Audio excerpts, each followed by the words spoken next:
Fala galera, bom dia, boa tarde, boa noite. O professor Cauê, professor de Economia no curso de Direito e Administração, dando início aí ao nosso curso através de uma modalidade remota. Essas videoaulas são para dar apoio àquilo que a gente vem falando em sala de aula, nas aulas remotas ao vivo, tá? Serve também para estudos de conceitos introdutórios de economia, nada aprofundado, porque esse é um curso voltado para os cursos de administração e direito e não para o próprio curso de economia, tá? Mas vai servir de base para qualquer curso que tenha a disciplina, tá? Esse módulo a gente vai falar dos conceitos iniciais, que a gente precisa saber alguns conceitos importantes para que a gente consiga ter um bom desenvolvimento desse conteúdo, dessa disciplina no decorrer de todo o semestre, tá? Então a gente começa com conceitos iniciais, então a gente já vai para etimologia da palavra, e a gente fala já que se a gente for pegar pela etimologia da palavra, a gente remete a um período histórico muito antigo. A economia, de forma não definida, apesar de não ser já estudada propriamente dita, ela é já exercitada desde os primórdios, desde quando a humanidade começa a ter uma relação familiar, ou seja, eu tenho que pensar no que comer, no que vestir, como me abrigar e assim por diante. Então eu tenho que já pensar em administrar como vai ser a minha vida diária ou em um período de tempo maior, semanal, mensal, anual. Então nesse conceito a gente pensa lá nos primórdios como a administração da casa, né? A economia é casa e monos lei. Então se a gente fosse pegar isso e trazer um sentido que seja plausível para a nossa compreensão, a gente chamaria isso de administração da casa, tá? E como essa administração da casa não era estudo propriamente dito nessa época, com o tempo as pessoas começaram a perceber que sozinhas elas não produzem tanto, sozinhas elas não conseguem alguns bens que elas poderiam ter. Elas começam a se agrupar, formar civilizações, e essas civilizações começam a se preocupar com a necessidade dessa população que vive sob os cuidados de alguém que os representa. E aí esse conceito da administração da casa, ele se estende a aqueles que governam, né? Então isso passa a ser de administração da casa para administração da coisa pública. E quando isso torna-se responsabilidade pública para bem coletivo, isso começa a ser estudado. E aí os estudos vêm acontecendo e evoluindo constantemente. Os estudos econômicos eles não param, tá? Os estudos econômicos eles não param.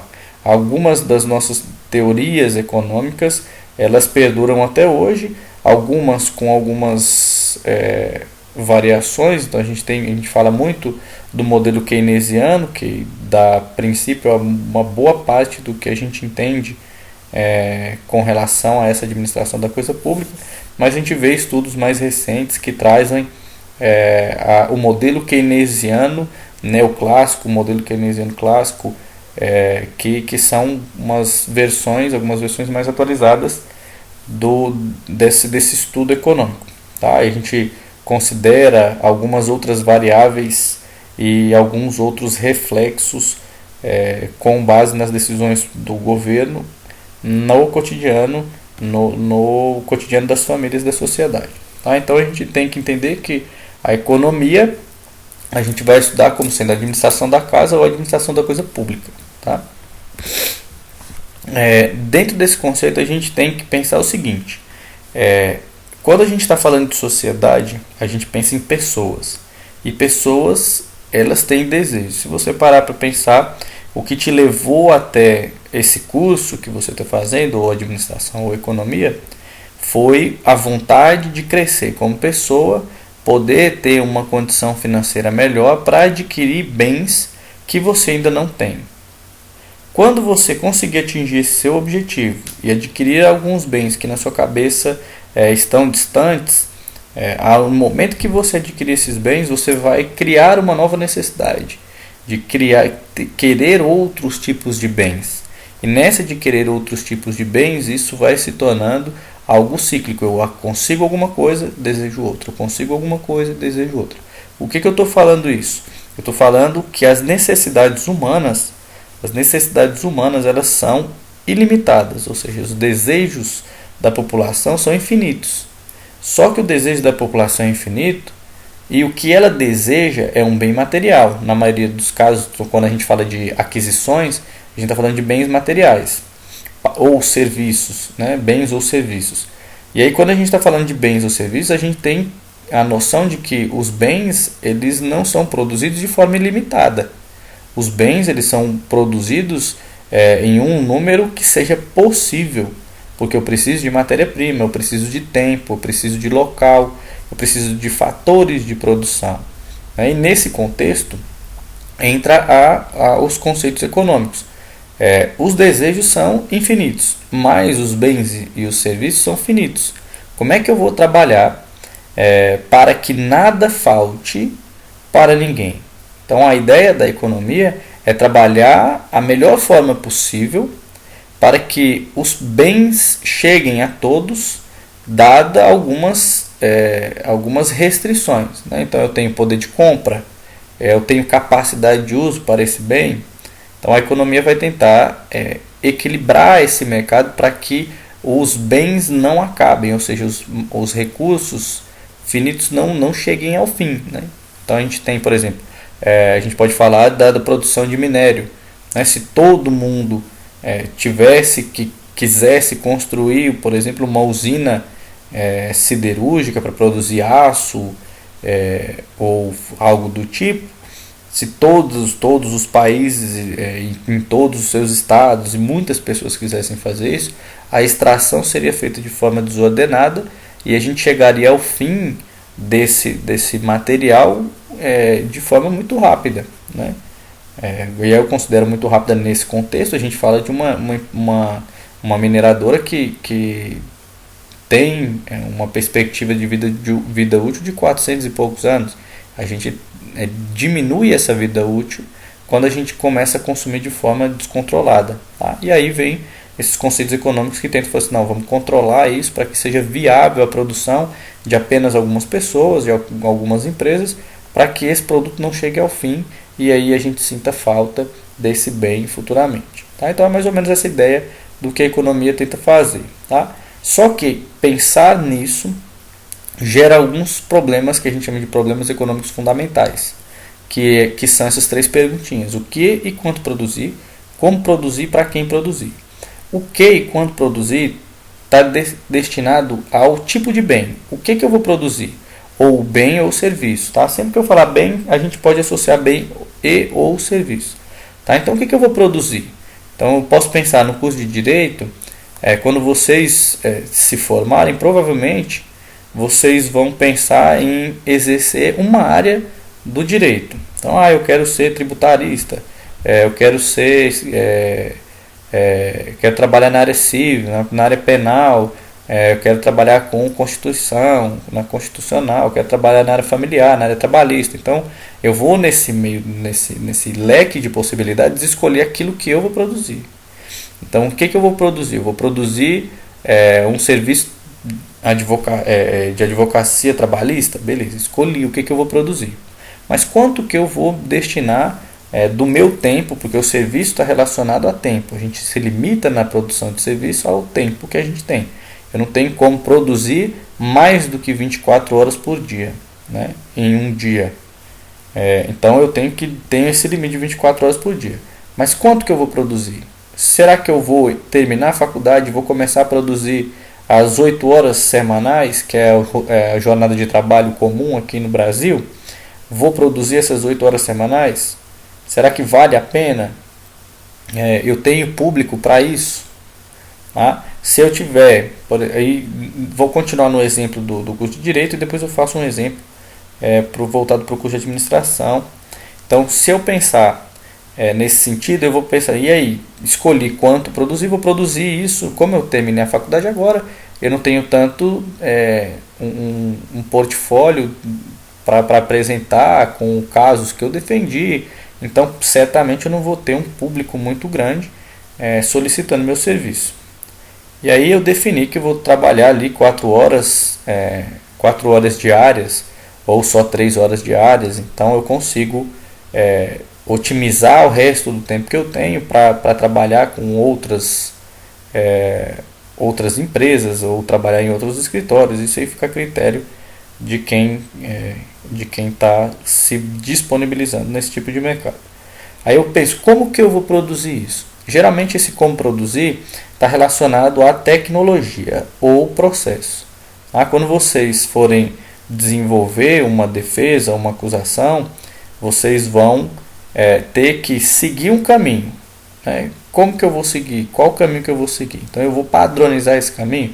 Então eu estou realizando um processo. Qual é o processo para realizar esse tipo de serviço? Ou qual a tecnologia que eu vou utilizar? Hoje vocês usam muito, o pessoal de direito usa muito as buscas na internet por causas já ganhas. Então eu vou pegar o que um cara fez e que deu certo. Então eu estou usando a tecnologia para a produção do meu serviço. Tá? E aí eu vou escolher para quem que eu vou produzir. Se eu estou falando da área trabalhista, eu posso escolher trabalhar para empresas, eu posso escolher para trabalhar para os trabalhadores. Então, para quem que eu vou produzir? Qual que vai me trazer maior rentabilidade? Qual que vai trazer para mim maior retorno? Tá? Então, nesse contexto, não é tão simples responder esses questionamentos. Pensando na abertura de uma empresa para a produção de um bem qualquer, eu tenho que pensar qual bem eu vou produzir. Isso é dentro desse leque de produtos existentes no mercado, você escolher um é muito difícil. O que eu vou produzir que vai dar certo? Porque o mais difícil não é a produção, afirmo isso com veemência, que o mais difícil não é o produzir. O mais difícil é você conseguir produzir algo que será consumido, porque quem produz precisa vender. Então é muito difícil você definir aquilo que você vai produzir e conseguir vender aquilo. Então aí vocês vão fazer alguns estudos futuramente, o pessoal de administração, com relação a mercado. Vocês vão aprender a fazer plano de ensino, vocês vão aprender a fazer uma pesquisa de mercado, vão definir um portfólio dos seus produtos, fazer o marketing dos produtos que vocês tendem a comercializar. Então eu vou ter que escolher um produto. Vamos supor que eu escolho um bem importado. Eu quero trabalhar com um produto importado. Vou importar da China aquele celular que está sendo muito falado, aquele Xiaomi, acredito que seja essa pronúncia. E eu vou produzir isso. Não que eu vou produzir e fabricar, eu posso trabalhar com apenas a revenda. Isso também se caracteriza no que eu vou comercializar. Tá? Quanto que eu vou trazer isso de fora? Quantas pessoas será que estão dispostas a pagar por esse produto? Tá? Qual é a tecnologia que eu vou utilizar para vendas? Eu posso utilizar as vendas em meio físico, ou seja, eu vou estabelecimento comercial localizado em algum lugar da cidade. E eu posso utilizar também o meio eletrônico. Posso abrir um site, criar um site para a venda desses produtos. E aí eu vou pensar, eu vou pegar esses celulares, eles têm algumas classificações e variações de preços. Então eu posso pensar em atender o público que tem maior poder aquisitivo e aquele que tem menor poder aquisitivo. Ou posso pensar em atender todos também. Então para quem que eu vou produzir? Isso tudo esses 3 questionamentos, eles são muito bem pensados e estudados antes de serem executados. Tá? Então o que eu vou produzir? Vou pensar muito, vou estudar muito. E quanto eu vou produzir? Vou fazer pesquisas para saber qual é o tamanho do meu mercado. Como que eu vou produzir? Qual é a maior vantagem hoje? As pessoas estão preferindo ir na loja, pegar, ver, testar, ou já estão acostumados com o produto e fazem as compras na plataforma digital, ou eu posso usar das duas formas? Para quem que eu vou produzir? Qual é o público que traz maior rentabilidade para mim? Então esses questionamentos não são fáceis, são problemas que a gente chama de problemas econômicos fundamentais, geram bastante questionamento e dificuldade de abertura de novos negócios. Isso é um dos fatores, tá? Bom, aqui eu coloquei outro tópico que também é importante, que está relacionado a muito do que a gente vai falar. Nós vivemos em uma sociedade em que tem um sistema econômico que é muito parecido com a maioria dos países do mundo, a grande maioria dos países do mundo. Então, a gente vai falar um pouco desses sistemas econômicos e a gente vai definir o sistema econômico como uma forma política social e econômica pela qual está organizada uma sociedade. Então eu tenho um governo que representa uma sociedade e esse governo ele atua dentro desse mercado, dessa economia, de diferentes formas possíveis. No nosso país, a gente tem um sistema capitalista. Todo mundo sabe que o sistema capitalista ele trabalha visando lucro. Tá? O sistema capitalista a gente tem em que as empresas são de poder tanto público quanto privado. O mercado ele é aberto, o mercado é livre para entrada e saída. Tem algumas restrições impostas pelo governo, mas de forma geral as empresas podem entrar e sair livremente dentro dos mercados no qual elas desejam, tá? Diferente de um sistema socialista ou um sistema comunista. Eu sei que ainda gera muita dúvida na cabeça de vocês com relação à diferença entre socialismo e capitalismo. As pessoas acham que é a mesma coisa, mas tem uma leve distinção entre os dois. Tá? O sistema socialista ele pensa em propriedade comum, ou seja, as empresas são de propriedade da sociedade e todo mundo recebe aquilo de acordo com aquilo que ele produz. Tá? No sistema capitalista ou no sistema comunista é diferente. As empresas são de poder público ou de cooperativas associadas ao poder público.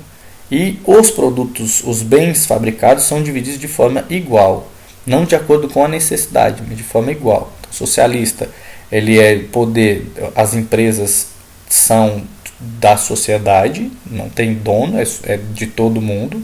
Aquilo que você produz é exatamente aquilo que você recebe. No comunismo, as empresas são públicas ou cooperativas associadas a essa economia, e os bens são divididos de forma igual para a população. Tá? A gente sabe que alguns países ainda insistem nesse tipo de modelo econômico, mas não hoje não é uma forma de um modelo econômico, um sistema econômico tão eficaz quanto o sistema capitalista. O sistema capitalista hoje ele traz mais qualidade de vida para uma população de forma geral. Tá?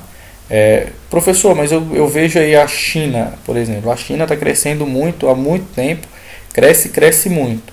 E ela é um país comunista. Ela já foi um país comunista. Na verdade, comunista e socialista propriamente dito, nenhum país foi. Nenhum país conseguiu tirar a propriedade de todas as empresas privadas e transferir isso para a mão da população ou para a mão do governo. Nenhum país conseguiu isso. Tá?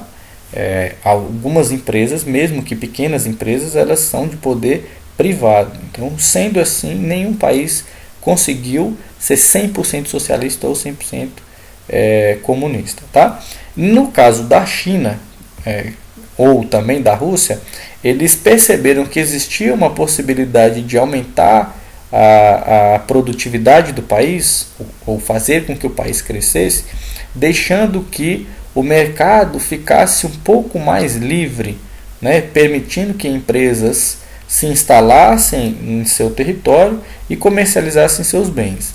Nesse contexto, esse sistema econômico é uma forma mista entre um modelo socialista e um modelo capitalista. E dessa forma ele se torna, é chamado de um país, né, essas economias, com sistema econômico socialista de mercado ou capitalista de Estado.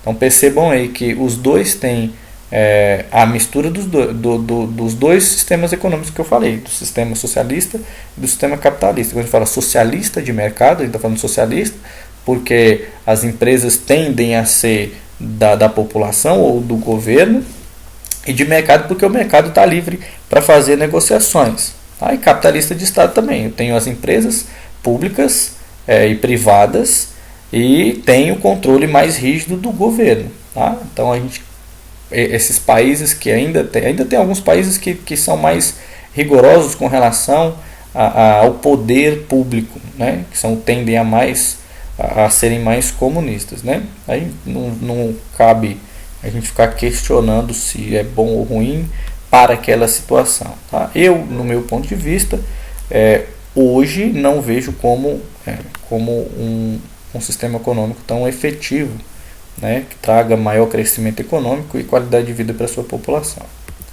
Bom, outros conceitos que a gente precisa saber são relacionados à remuneração e aos tipos de bens. Tá? Esses que eu coloquei em azul são todos remunerações, tá? Todos remunerações. E os outros são todos tipos de bens, tá? Com relação à sua utilidade.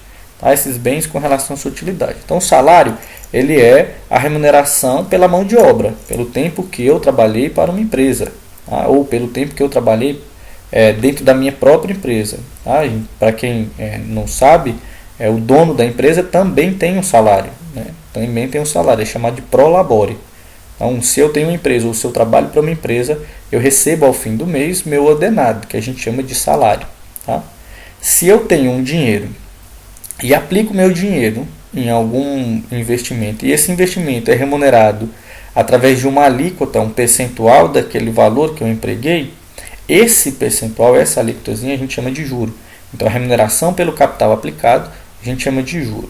Se eu comprei uma terra, um terreno, um lote, um galpão, uma casa ou qualquer outra forma de bens imóveis e forneço esse meu bem imóvel a terceiros, eu estou alugando e eu recebo no final do mês o aluguel, a remuneração pela terra, tá? Pela terra. Lucro, quando a gente fala de lucro, a gente lembra de empresa, né? Toda empresa tem como seu principal objetivo lucro. Tá? Todas as empresas, todas, têm como principal objetivo lucro. O lucro é a remuneração pela capacidade empreendedora. O que é capacidade empreendedora? Vocês vão estudar provavelmente empreendedorismo mais para frente, independente do curso. O empreendedorismo, a gente fala que aquela pessoa que é empreendedora é aquela que está disposta a arriscar para conseguir melhorar sua lucratividade ou para abrir um negócio. Se ela se arrisca, ela estuda, se prepara. Muitas vezes a gente tem dois tipos de empreendedores, né? Aqueles por necessidade e por oportunidade. Então, aqueles que empreendem por necessidade são aqueles, por exemplo, eu fiquei desempregado, abri um espetinho na porta da minha casa. Então eu preciso trabalhar. Então abrir o espetinho na porta da minha casa não foi com base em estudos, não foi com base em uma visão holística do negócio como possibilidade de crescimento ou uma oportunidade do mercado. Foi porque eu precisava trabalhar. Então tem um tipo de empreendedorismo. E esse empreendedorismo por oportunidade é o empreendedorismo que a gente viu nessa época de pandemia. Estou falando em 2020, no meio dessa pandemia do coronavírus. Algumas empresas e algumas pessoas conseguiram enxergar oportunidades dentro dessa pandemia, dentro desse caos que vai gerar uma instabilidade econômica muito grande, e já está gerando e vai se estender a mais alguns meses e anos, talvez. E aí, na minha visão de conseguir observar algo que pode ser aproveitado, é o cara que começou, o ambulante que vendia balinha no sinal e agora passou a vender álcool gel no sinal. O cara está empreendendo, ele tem a necessidade de trabalhar, mas ele está vislumbrando uma oportunidade de negócio. Tá? Então, quando a gente fala de lucro, a gente está falando de remuneração pela capacidade empreendedora. Tá? E o último tipo de remuneração são os royalties, né? Geralmente associados à tecnologia e processos. Tá? Algumas empresas utilizam tecnologias que são desenvolvidas por empresas terceiras ou processos que são desenvolvidos por terceiros. Essa remuneração, por exemplo, vou dar um exemplo muito claro, são as empresas franqueadas. Então, por exemplo, McDonald's, China Box, Burger King, essas empresas que são franqueadas e bastante conhecidas, geralmente a gente associa muito as no ramo alimentício, mas tem de lavanderia, tem umas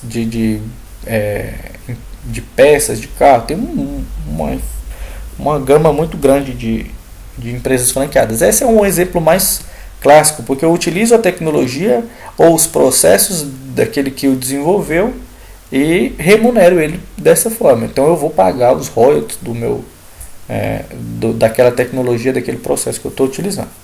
Tá? Com relação aos bens, a gente tem 3 tipos de uso de bens. Tá? E aí a gente vai usar os bens divididos de 3 formas. Primeiro, bem de capital. O bem de capital é aquele bem que é utilizado para produzir novo bem. Só que esse bem não é disponibilizado junto com o produto final. Eu vou explicar cada um e depois eu dou o exemplo. Então eu utilizo o bem de capital para produzir um novo bem. O bem intermediário é aquele que faz parte do bem. Eu preciso dele para compor o bem que eu vou vender. E o bem de consumo é aquele que a gente consome mesmo, que eu vou lá, compro e levo para minha casa para o meu uso. Vou dar um exemplo bem claro aqui, que eu acho que faz parte do cotidiano de muitas pessoas. Eu vou em uma lanchonete e peço um sanduíche. O sanduíche, para ser feito, ele precisa de uma chapa. A chapa, ela é utilizada para produzir o sanduíche. Essa chapa, ela não vai com o sanduíche. Eu compro a chapa e produzo o sanduíche e vendo o sanduíche. Então, esse bem, chapa, é um bem de capital. Ele é utilizado para produzir outros bens. Para produto intermediário, eu compro o hambúrguer, o alface, o ovo, a maionese, o ketchup, que são os ingredientes que eu utilizo para produzir o sanduíche. Eu não vendo o sanduíche, eu não só vou vender o hambúrguer. Eu tenho que vender o sanduíche completo. Então, eu posso falar que esses bens são bens intermediários. Eles todos fazem parte de um produto. E o bem de consumo é o próprio sanduíche. Outro exemplo, se eu estivesse pensando em uma fábrica montadora de veículos, eu tenho as máquinas desenvolvidas pelos engenheiros mecatrônicos. Provavelmente vocês já devem ter visto na televisão ou na internet algumas imagens do chão de fábrica de empresas automobilísticas. Aquelas máquinas que substituíram a mão humana para diminuir o erro são bens de capital. Ela não vai com o carro. Para produzir o carro, eu precisei de borracha, eu precisei de ferro, eu precisei de alguns equipamentos eletrônicos, eu precisei de uma série de componentes. Esses componentes que são utilizados para produzir o carro e que vão junto com o carro, eles são bens intermediários. E o bem de consumo é o próprio carro, aquele que eu utilizo no meu dia a dia. Tá? Agora eu tenho que pensar o seguinte, tem alguns bens que eles podem ser classificados como bens de capital e bens de consumo. Por exemplo, para gravar a aula de vocês, eu estou utilizando meu computador. E vocês estão aí agora assistindo essa aula. Para mim, esse computador, o meu computador, ele está sendo um bem de capital, porque eu estou produzindo conhecimento. Então, eu estou produzindo o meu serviço. Para vocês, ele é um bem de consumo, porque vocês estão utilizando para adquirir o produto que vocês pagaram. Tá? Então, existe essa possibilidade. Eu tenho que pensar da seguinte forma. Qual é o uso do bem? Qual é o uso do bem? Se for para produzir novos bens ou produzir serviços, ele é bem de capital. Se ele for componente de um novo bem, ele é um bem intermediário. E se ele for o bem que eu vou utilizar para consumo, para usufruto próprio, ele é um bem de consumo. Tá? Bom, qual que é a relação? Aqui esse slide é voltado só para os alunos de direito, tá? Que é falando sobre a relação da economia com o curso de direito. Então, existe uma série de possibilidades de se trabalhar a economia dentro do curso de direito. Tá? Eu sei que para a maioria dos alunos o que vem na cabeça fala, por que estudar economia no curso de direito? Até para quem já se formou em direito, fala assim, tem muito comentário que fala assim, por que eu estudei economia, nunca usei isso na minha vida? Tá? Isso aí fala-se aqueles que não têm um bom conhecimento sobre o próprio curso. Tá? Eu vou começar falando do principal e eu acho que mais importante, que são as leis econômicas. Tá?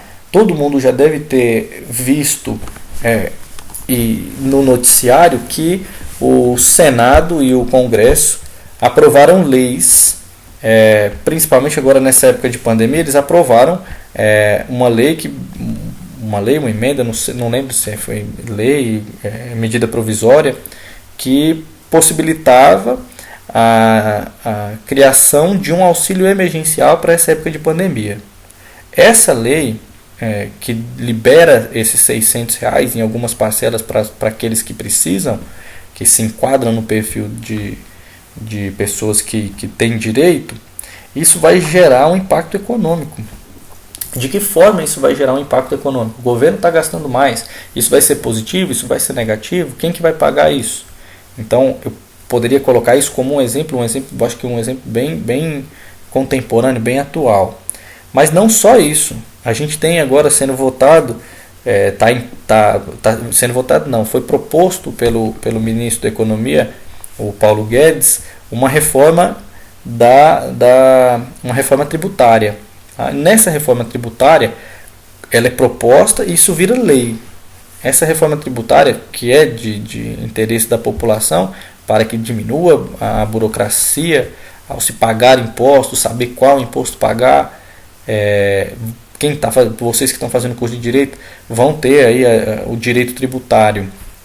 Nessa questão de direito tributário, vocês vão ver a complexidade dessa área do direito, porque existe muita burocracia e distinção de mercado para mercado. Então essas leis que são definidas pelo Poder Legislativo, elas vão influenciar diretamente a vida do cidadão. Tá?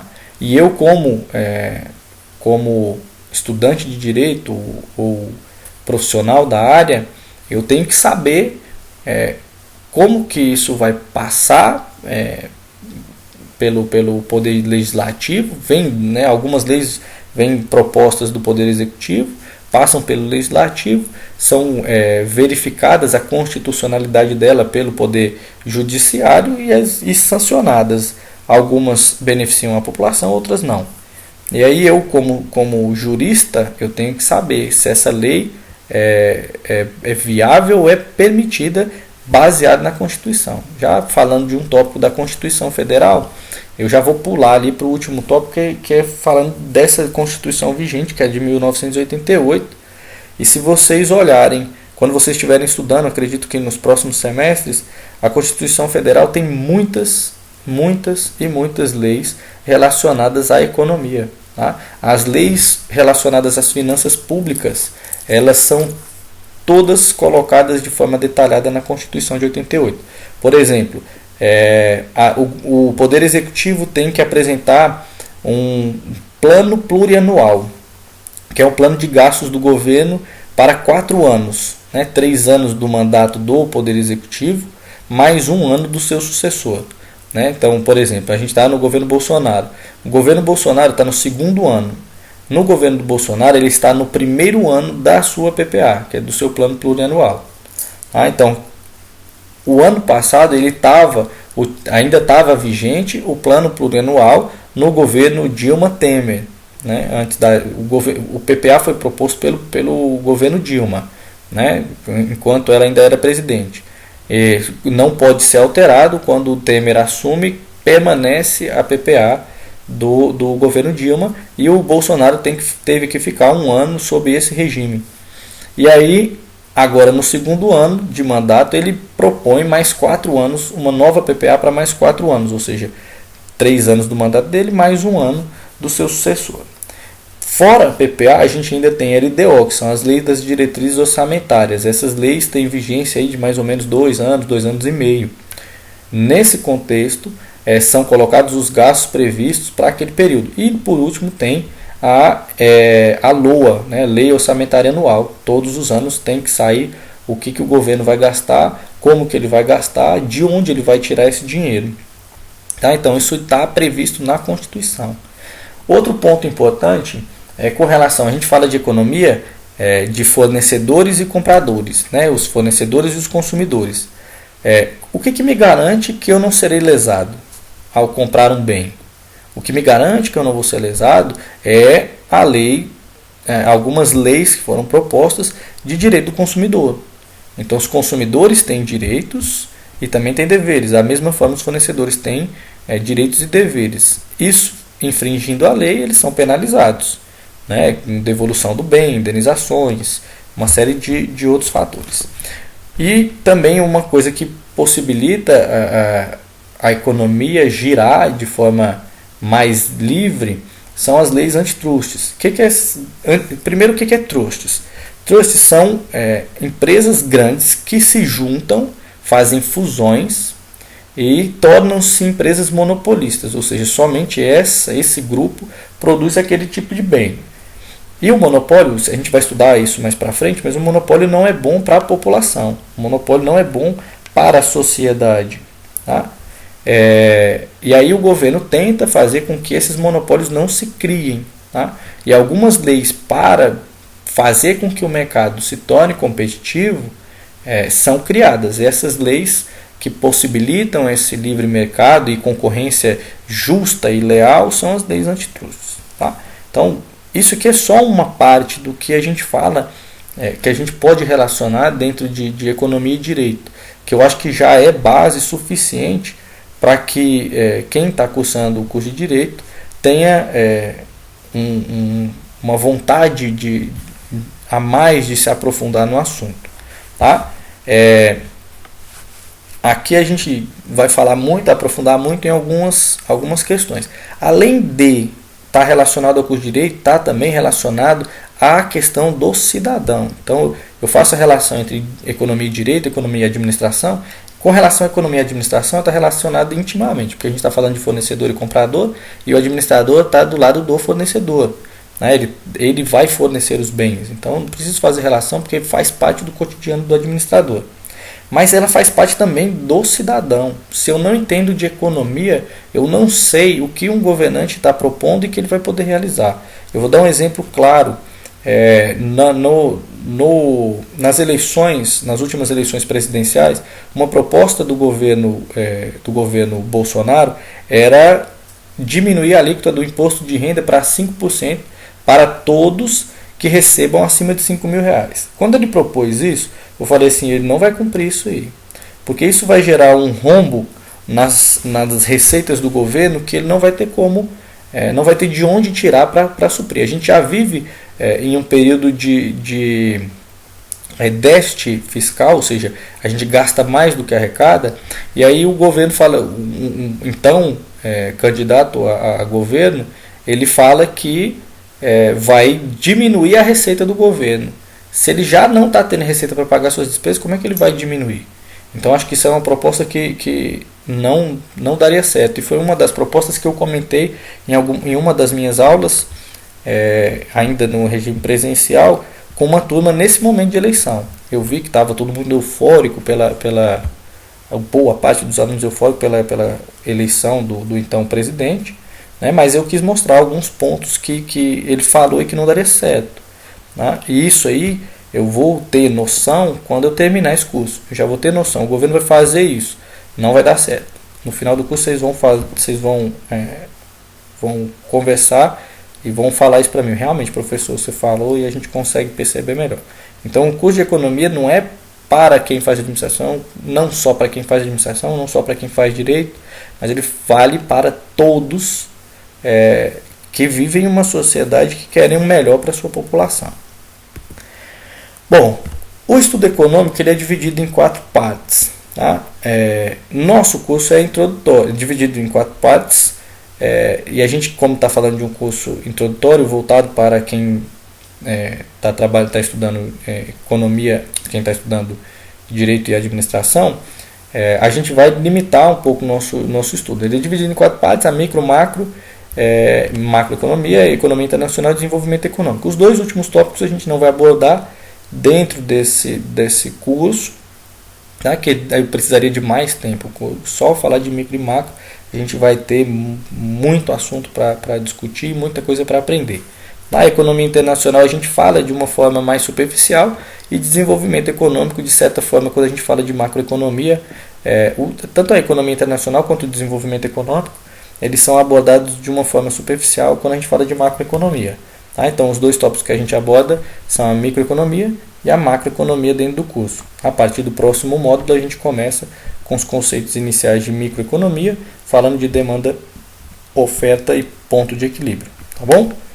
Bom, espero que vocês tenham entendido o que foi passado hoje e que tenha gerado curiosidade dentro, independente do curso que você faz, gerado a curiosidade de estudar um pouquinho mais a fundo essa área que é tão interessante e importante para nosso bem-estar, tá?